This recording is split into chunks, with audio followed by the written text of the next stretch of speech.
I don't care enough about you to want to come and kill you.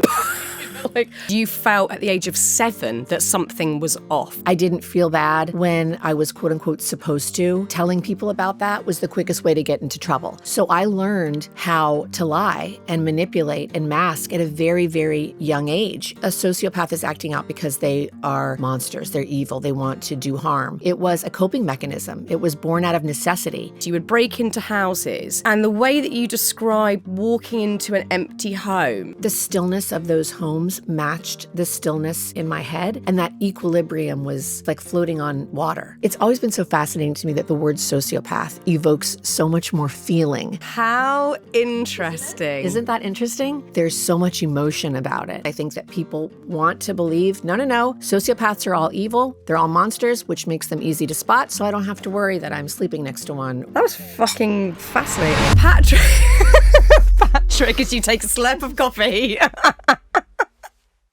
Hi. How are you doing? I'm so well. How are you doing? I'm really good. And it's great to meet you because I have just recently finished reading your incredible memoir, Sociopath, which I don't even know where to start. I just loved reading it. It's also a Happy Place Book Club pick of the month because I'm so excited for everybody to get talking about this subject matter, which is really important. Like many people, I hadn't taken the time before reading your book to really understand what the word sociopath means. There's so much stigma around the word and the diagnosis. I don't know if I even would have put the word diagnosis with it, because I think in pop culture, we just hear it in a sort of derogatory way. What do you believe today is the biggest misunderstanding about the word sociopath or the diagnosis sociopath? That all sociopaths are created equal. You know, to your point, there is a tremendous amount of stigma associated with the word, and to a large extent, that's well earned. There are sociopathic examples whose behavior is violent and extreme and something that you would want to steer clear of. But what most people don't understand is that those extreme examples only make up a small percentage of the entire sociopathic picture. We're talking about a disorder that affects roughly 5% of the population. And those extreme examples, I like to use the iceberg analogy, where it's only the part sticking out of the water that you're paying attention to, when in reality, the iceberg extends deep, deep, deep beneath the surface.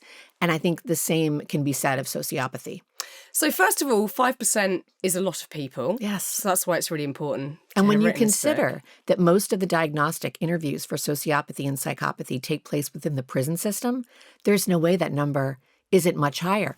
But even if we were just talking about 5%, that's roughly the same as those struggling with depressive disorders, bipolar disorders, borderline personality disorders. And yet, when you walk into a bookstore, you will find dozens of books on those disorders and others, how to cope with them, how to treat them, how to help people suffering with them from them. And yet there's nothing on sociopathy. It's so fascinating. And I'm deeply interested about that bit of the iceberg that is above the water, that 5%. Oh, not that 5%. No. The tip of the iceberg of the 5%. I believe it's 0.01%. 0.01% of people where they've ended up in prison or they've caused extreme violence, whatever it might be. Do you believe then that there is a sort of gradient, a spectrum of sociopathy? Or are there people who haven't had perhaps the right care or awareness or understanding of their disorder, which has led them to then go down this path? 100% both. Right. My understanding of the research is that sociopathy is very much a spectrum disorder, but that coupled with a lack of resource, a lack of understanding, a lack of support in treatment interventions. If you are struggling with sociopathy and you don't have access to those things, your behavior is likely just going to get worse, and you are going to end up being further, on the further extreme side of the spectrum than if you received help, which is really the same thing that can be said of most personality disorders. Left unchecked, they get worse. Yeah. So this is something, you've been on this incredible journey of self-discovery because you felt at the age of 7 that something was off. So Talk to me about that. What was the self-awareness like at 7? What were you noticing? Just the other kids, they seemed to have reactions and emotions that I didn't. I had a sister, so I knew what complex emotional development looked like, and I knew that I didn't have it. I didn't feel bad when I was quote unquote supposed to. And I understood very early that admitting to that, telling people about that was the quickest way to get into trouble. So I learned how to lie and manipulate and mask at a very, very young age. And I think motivation is the cornerstone of any conversation I want to have about sociopathy, because so many people make the assumption that a sociopath is acting out because they are monsters, they're evil, they want to do harm. When in reality, for me anyway, it was a coping mechanism. It was born out of necessity. And that coping mechanism just developed into a lifestyle strategy.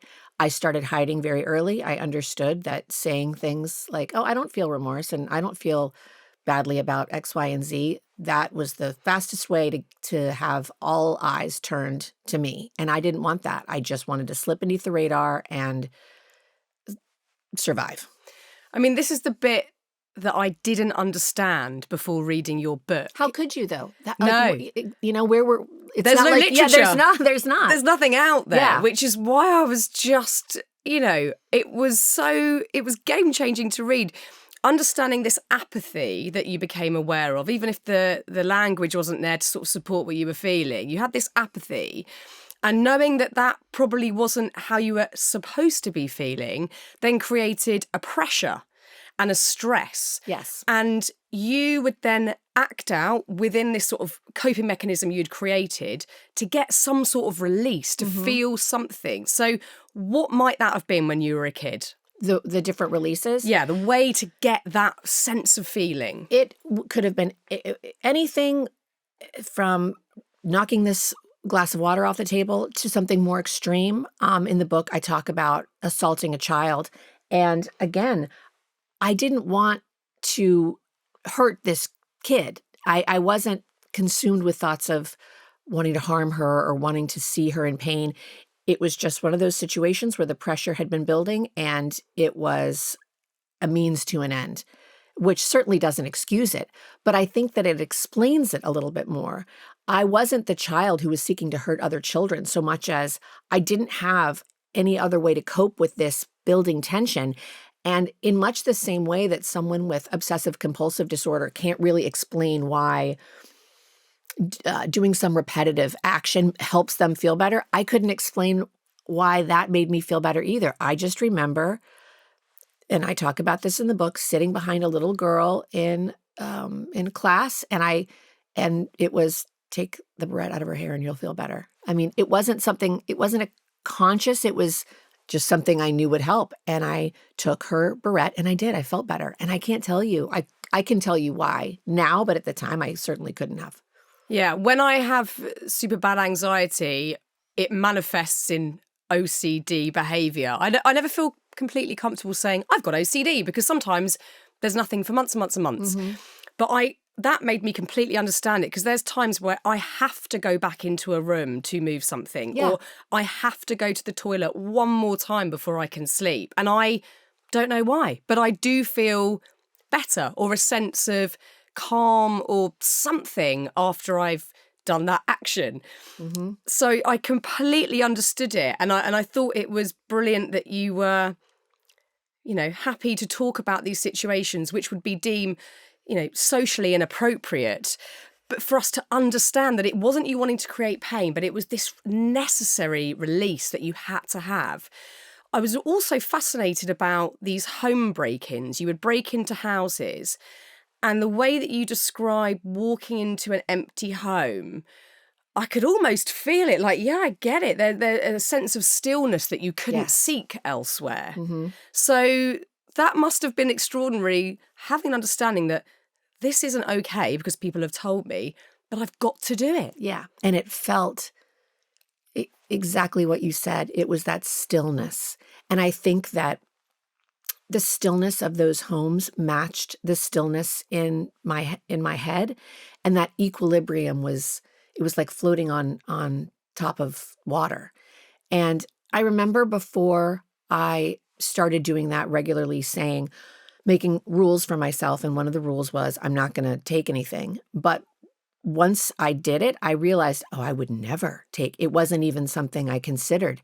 It was almost, I would never defile the sanctity of this space. I would never. And that was interesting too, because there aren't a lot of things that for me are quote unquote off limits. But again, it wasn't a sense of I would never because that's bad or because I would feel guilt, but it was, no, this is a world that I am not supposed to be existing in, and yet I have found myself existing in it, and I'm going to remove myself from it when I'm done existing in it. I'm not going to touch anything. I'm not going to rearrange anything. I want to leave it exactly as it was.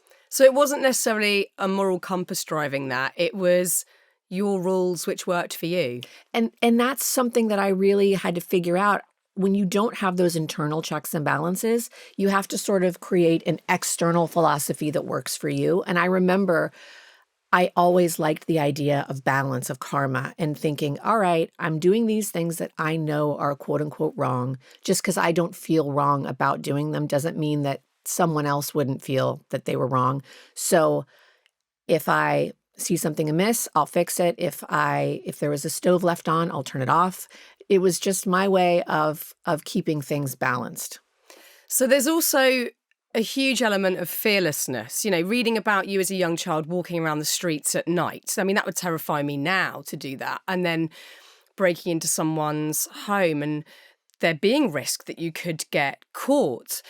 That fearlessness and the apathy, what else are we missing in the picture here? What is a true diagnosis of sociopathy? What do you have to check off the list to have that diagnosis? Well, before I get into that, let me parse out the difference between sociopathy and psychopathy. Yes. Because that's a huge question, and I understand why. They're very similar.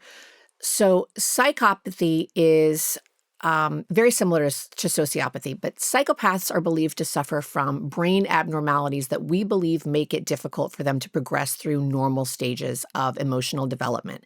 So while they have access to inherent emotions that everyone has access to, happiness, sadness, disgust, surprise, etc., they're unable to learn the so-called social emotions. And those are learned. You teach your child at a young age shame, guilt, empathy, love.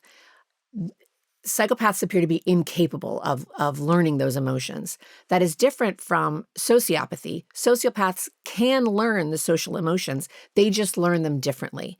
In the book, I describe it as emotional learning disability because for me, that's what it felt like. But the biggest difference is that sociopathy can be treated. In terms of a diagnosis, it's the diagnosis of sociopathy isn't used anymore. For the most part, it's considered clinically obsolete due to stigma.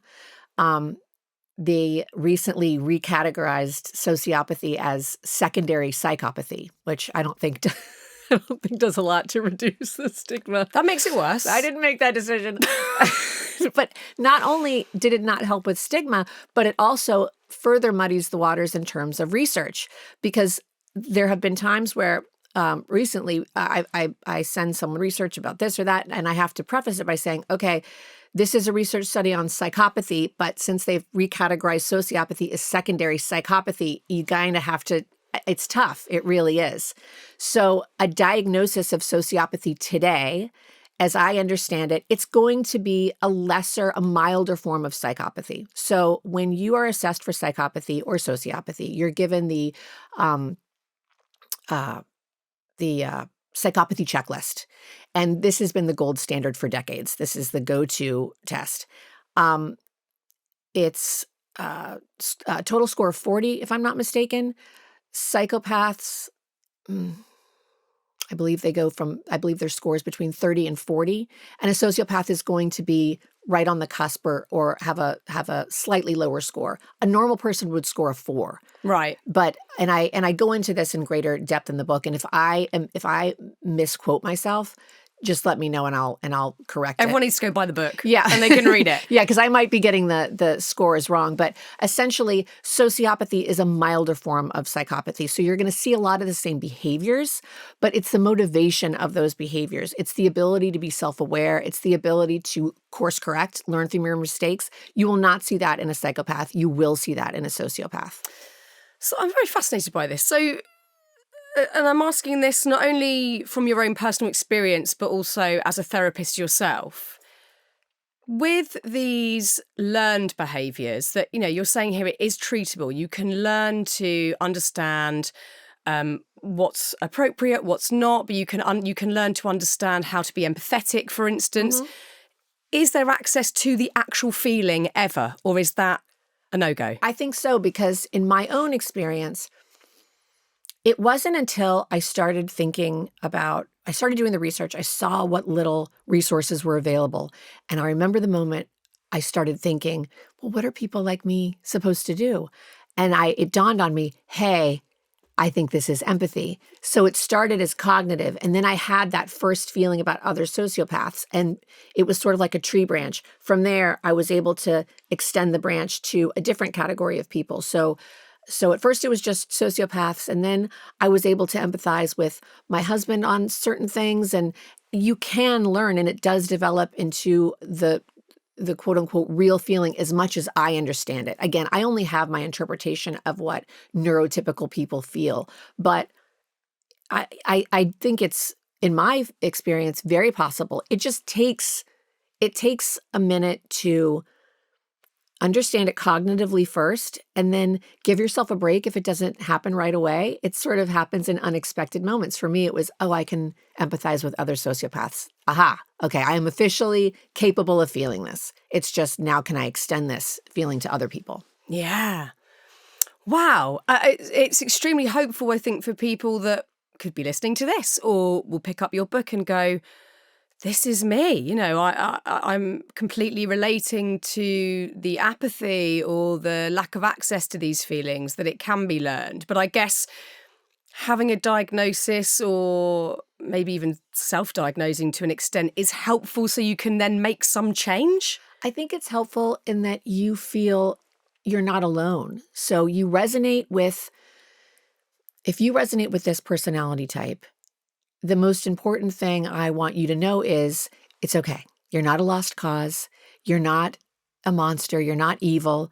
I remember as a kid and as an adolescent and an adult, sort of identifying with a lot of the sociopathic traits, but then also seeing sociopaths portrayed in this singularly evil way. And my thought was, is this just what happens? Like, I feel okay now, but eventually am I going to grow up and be a murderer?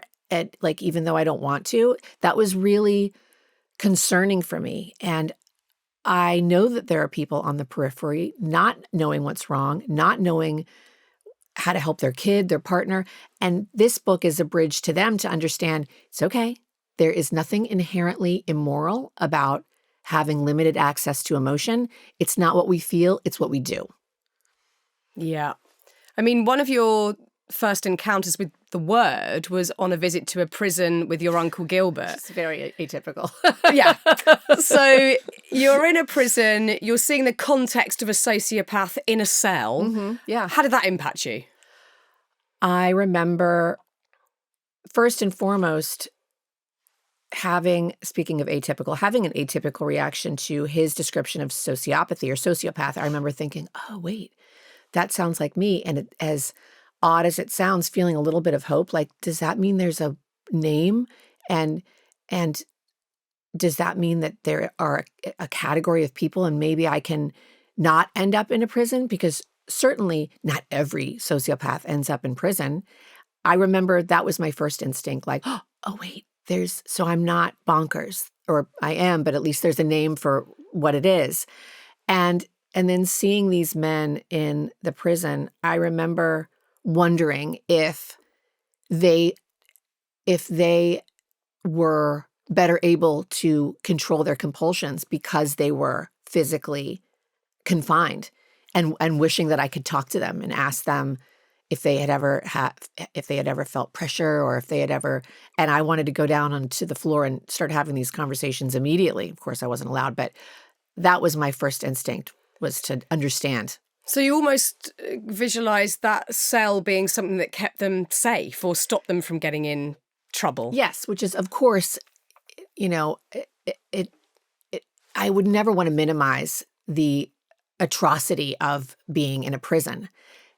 And I understood that as a kid, that this is not a place that these men want to be. But at the same time, I was wondering if it wasn't like a boundary that kept them safe from themselves, in addition to safe other people safe as well. Yeah. But I guess obviously there's the fearlessness, but I wondered, did that stay with you, that thought of, I could end up there and I don't know if I want to or I don't want to? Yes. Mm-hmm. Mm-hmm. And I remember thinking, I knew I didn't want to go to prison, but I remember wondering if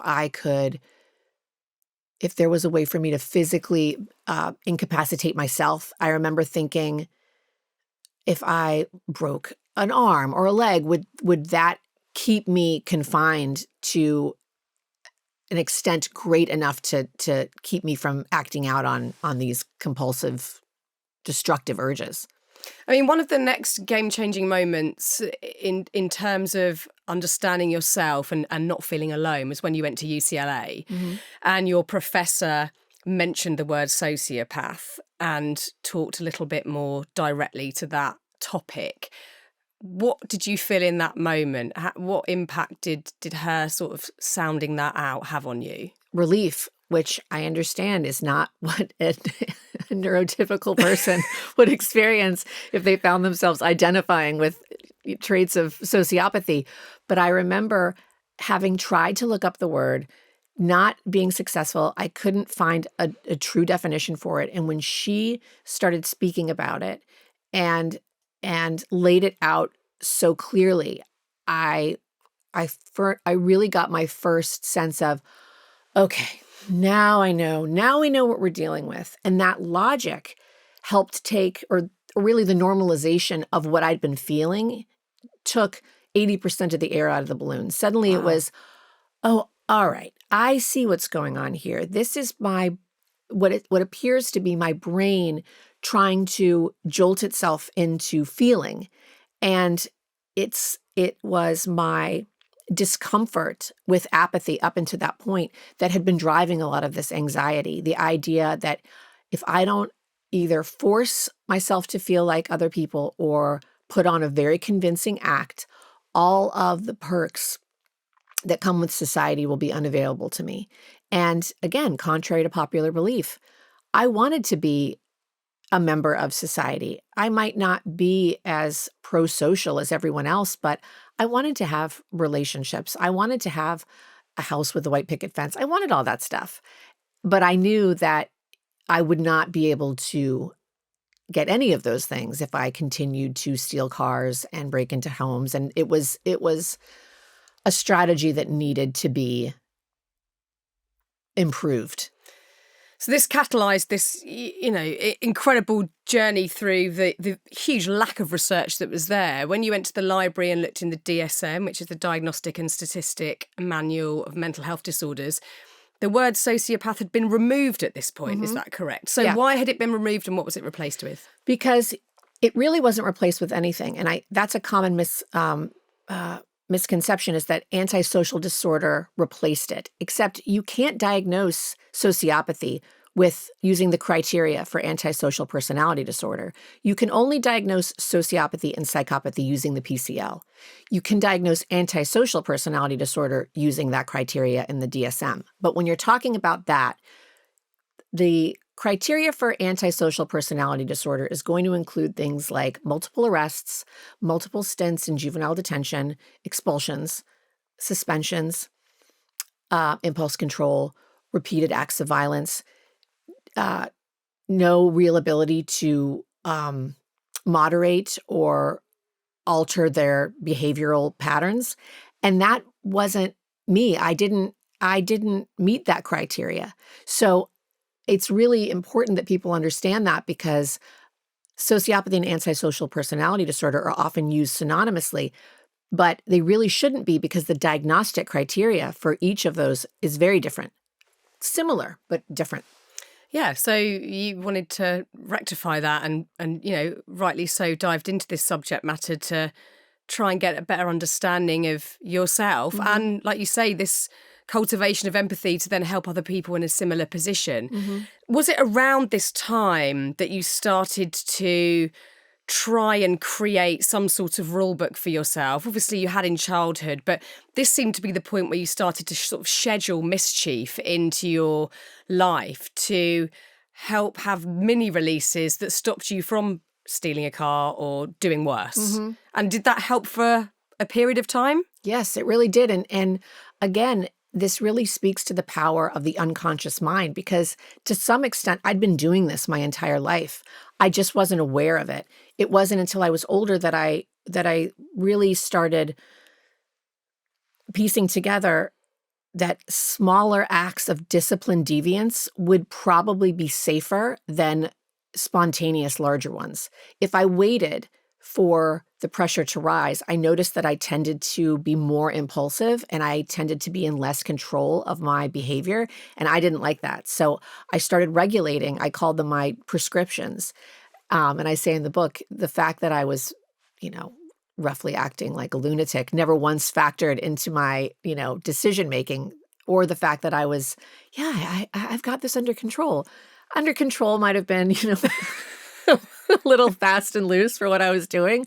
But for the first time, I remember feeling, as long as I do this, the rest of the day is quote unquote normal. I don't feel as if this is a dragon that constantly needs feeding. It was, I'm going to feed you once in the morning and you're going to be fine until the next time. And it was consistency and discipline that helped. It really helped allow me to focus and get a job and not have that constant tug of, when are you going to do this next thing in order to prevent another rise in pressure. So how might you be feeding it on those scheduled slots at this point in your life?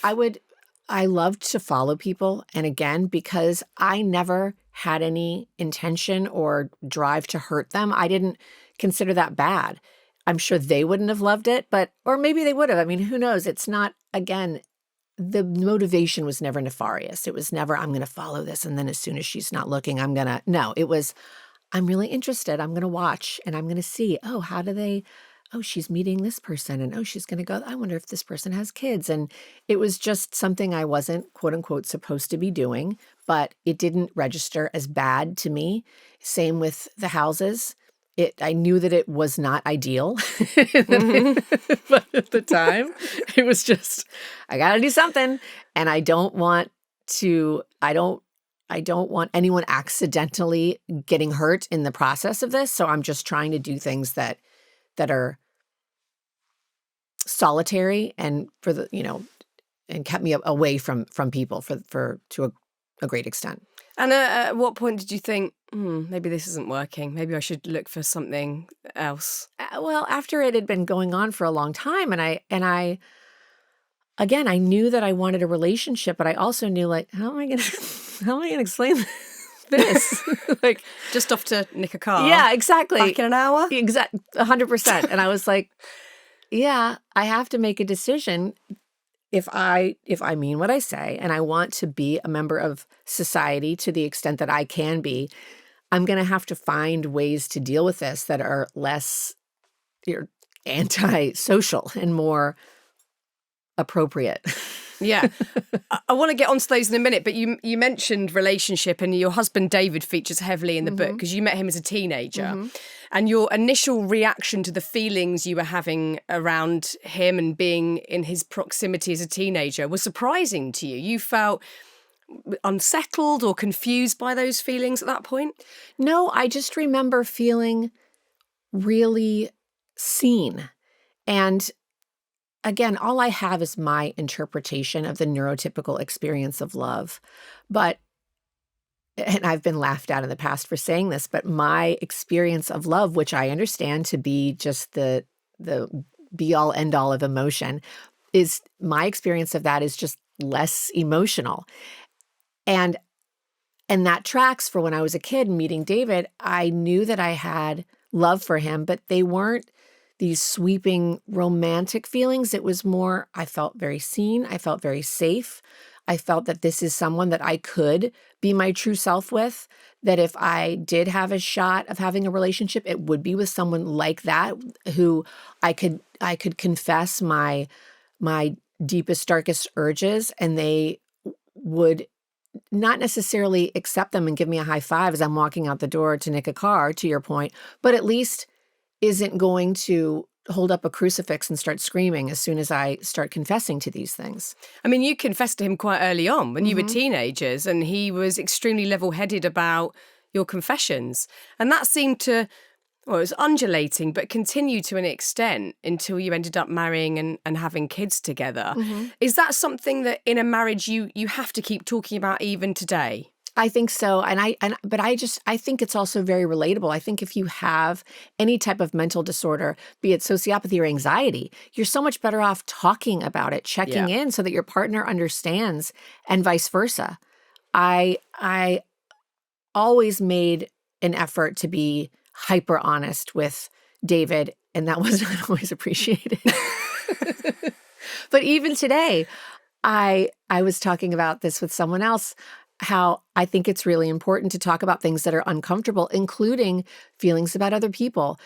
You know, there's this misconception that when you get married, I guess you lose your sense of sight and every other sense, and you just never look at another. That's not accurate. And I think that what happens when you sort of subscribe to that belief system is, if you find yourself looking at someone else or your partner and it's discussed, that means something's wrong. When I think nothing could be further from the truth. If my husband found someone at a bar attractive, tell me. We can have a conversation about it and move on, as opposed to this, I think it's probably rooted in shame. Like, you're not supposed to. You're not supposed to ever have feelings or attractions to anyone else, and if you do, that means something's wrong. I don't agree with that. And I think that, to your point, getting everything out on the table, not just what's going on with you mentally, but everything is helpful. Yeah, it seems like one of the real pluses of sociopathy, and I think there are a few, and you list them towards the end of the book. You can say that. Is that you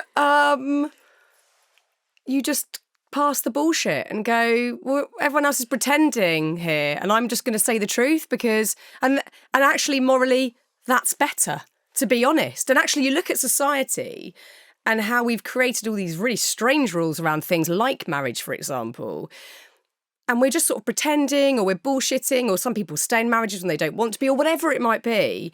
It feels like you don't have that filter. You're just going to say it as it is. That's a good thing. I think so. And that's, what I meant when I said, you can say that there are, benefits to having sociopathy. When I say it, I understand the interpretation is, I like being a sociopath and everyone should want to be a sociopath. It leans toward that. But that's stigma saying that. I understand, sure, right? But it is what it is, Perception is reality until it's not. But yes, I remember as a kid, my mom explaining things to me, and she would get frustrated because my response would always be, why? Why? Why do we have to do that? Why? Because of God. What's God? Well, it's being, and well, it's just important that we follow the Bible. Why? What's the Bible? Why? Whereas other kids were just internalizing it, and that is the neurotypical response, to take in those.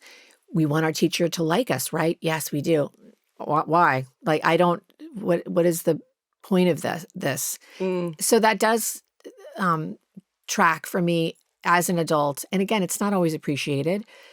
If my husband has a social function that he feels he has to go to, and he wants me to go, and I usually, why?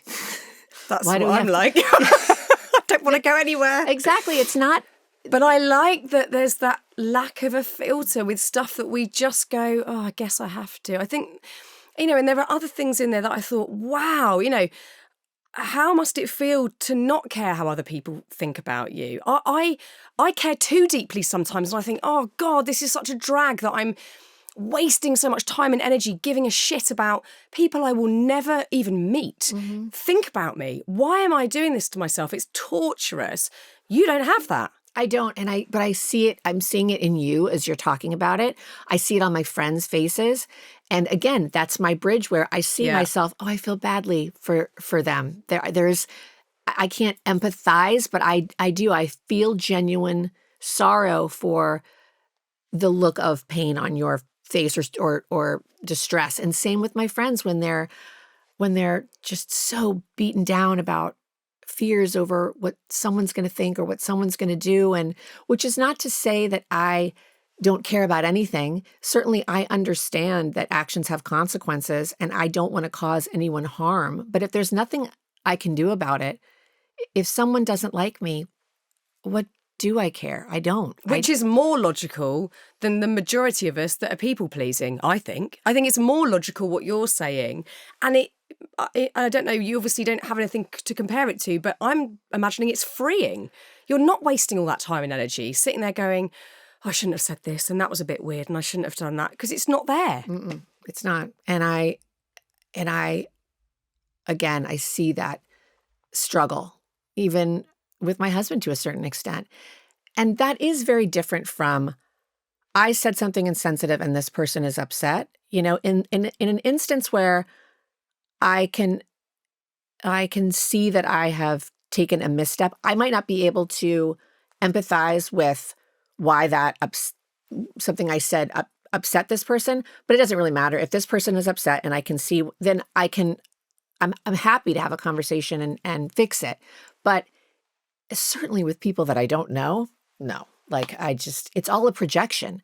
And I think that it's always been so fascinating to me that the word sociopath evokes so much more feeling than almost any other personality type. That's such a... How interesting. Isn't it? Isn't that interesting? And it's so true with this book. There's so much emotion about it. And I think that I represent a very inconvenient truth. I think that people want to believe, no. Sociopaths are all evil. They're all monsters, which makes them easy to spot. So I don't have to worry that I'm sleeping next to one or working with one. No one wants to hear that it's a spectrum and that the psychological traits of sociopathy can be normalized, not the behavioral ones, but it's a very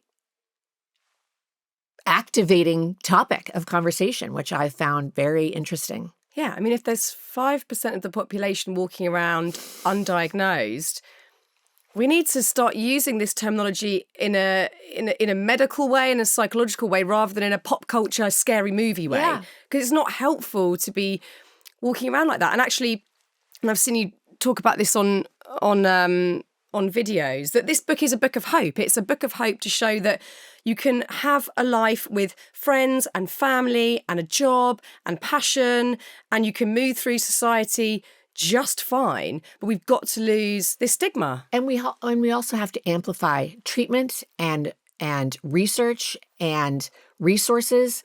It's mind-boggling to me that there are support groups for people who believe they've been victims of sociopaths, but there's no treatment or support groups for people who are sociopaths themselves. And again, I'm not speaking to those extreme types for whom treatment does seem to fail. I'm talking about those who are mild to moderate, who struggle with accessing emotion and who feel very lost. And rightfully so. There is no place for you in this pro-social world. I want there to be more clarity so that you can't diagnose something without first being able to identify it. And right now, sociopathy has no real identification beyond, like you said, pop culture. Yeah, and I guess, you know, people aren't setting up support groups because there is this stigma still encourages this thinking that it's a choice. It's a choice that you're a sociopath. And it's like, you've just turned up into the world with your brain working as it is. You haven't chosen to do any of, to act in a way. It's been coping mechanism based, it's been survival based at times. And I think it's just a huge misunderstanding in terms of what it even means. A part of the book that I really enjoyed reading about was when you enter the world of the music industry. Your dad's worked in the music industry for a long time. You started work with him. My background is music industry. I was a radio DJ for a long time and moved in that circle. And as you say in the book, quite a high number of people that might have sociopathy going on. Who claim to. Mm-hmm. But also I think you can see it perhaps in the competitiveness at times and how the industry works. It can be extremely odd. My father used to call it a job prerequisite. Yes, it's intense to say the very least. Yeah. But it was a real roller coaster ride reading through that part of the book, and I loved reading that part of the book. But what was really fascinating was how people hooked into you and hooked into, certainly once you had an honest chat with them and told them that you were a sociopath, how people interpreted that and again projected onto you was fascinating. Almost like you were a free ride to danger, but without them dealing with the consequence. That I found fascinating. How do you navigate that even today? Because it isn't usual to hear someone say, hello, I'm a sociopath, whilst you're getting to know them. And for some people, that is tantalising and charismatic and exciting. But that's something that then you have to deal with because you've got people piggybacking on something they think you are that isn't particularly correct. How have you worked through that? Trial and error. So at the time that I was in the music industry I'm pretty sure that was right when I was sort of experimenting with how honest I wanted to be about my personality type going forward. And to your point, at that time in the music industry, I was encountering people to whom that personality type was very attractive. So I got a lot of those instant confessions of quote unquote darkness and again, wanting to sort of coast off of my lack of guilt and lack of shame to experiment with their own destructive behaviors. But now that I am older and I've done this, I've been, doing this a while, I can spot it now. When someone leans in and wants to sort of like tap the vein of sociopathy, I typically lean back. Whereas before, I was so desperate to find someone like-minded, I think I indulged it. I know I indulged it much more frequently than I should have. Now I wouldn't want to say it's just not, it's not a conversation I want to have anymore. Yeah. Yeah. And I guess that's just sort of life and age and experience, isn't it? Anyway, that you learn how you want a dynamic to flow. Mm-hmm. I was really interested in the therapeutic tools that you yourself have used and tools that you work with today as well. One of them being CBT journaling and also exposure therapy, because these can be extremely helpful in and outside of looking at this particular diagnosis. So first of all, how has the journaling side of thing helped you over the years? And is that something that you use with patients as well?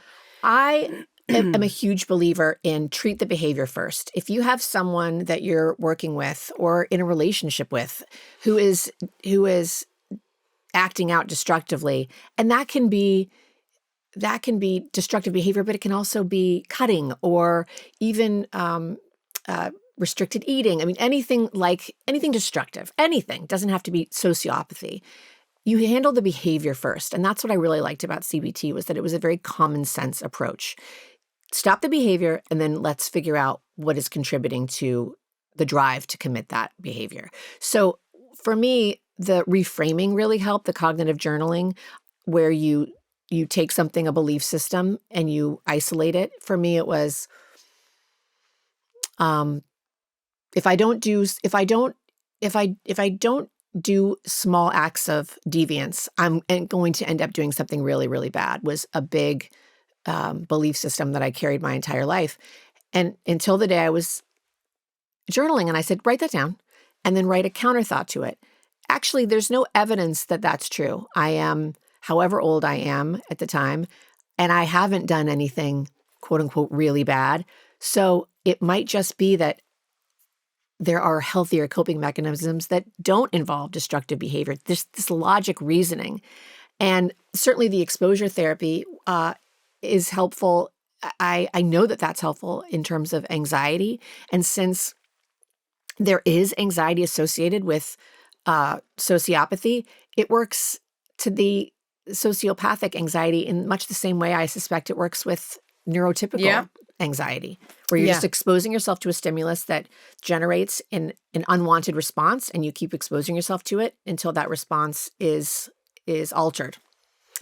Which is no mean feat at first. I think to... It's a hellscape. Yeah. I mean, not fun, because you've got to sit in the discomfort without doing the thing that you know releases it. Not fun. No. But then over time, with more and more exposure to it, I guess you're firing off new neural pathways to go, oh, I don't have to do that thing. I've coped once. I've coped twice. You're retraining your brain to have a different reaction.